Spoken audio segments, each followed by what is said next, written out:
Inuudyok ko talaga si Apollo Quiboloy na humarap na sa Senado.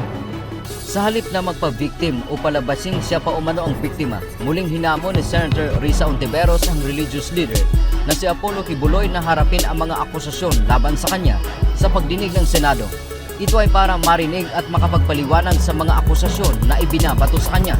Naniniwala si Senator Hontiveros na ngayong natanggap na ng kampo ni Quiboloy ang sapina at mayroon pang Immigration Lookout Bulletin Order o ILBO laban sa kanya, ay mapipilitan siyang dumalo sa hearing.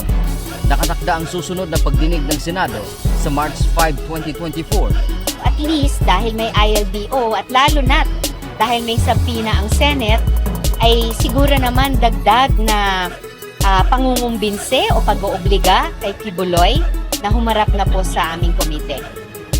Dagdag pa ng mambabatas, mas mabuti na harapin na lang ni Quiboloy ang mga isyu kaysa gumawa ng mga kwento gaya ng umano'y planong pagpatay sa kanya at pagkakaroon ng 2 milyong dolyar na patong sa kanyang ulo.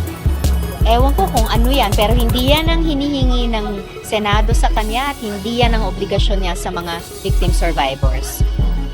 Una nang sinabi ni Quiboloy na nagtatago siya sa sarili niyang bansa dahil nanganganib ang kanilang buhay. Sapagkat ang buhay ko ngayon ay nanganganib. Kahit mukha ko, hindi ko pwedeng ipakita sa inyo.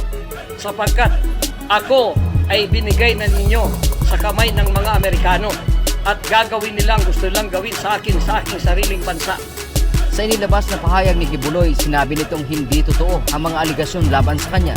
Marami lang daw nagkakagusto sa kanya kaya binalikan siya nang hindi makuha ang kanilang gusto.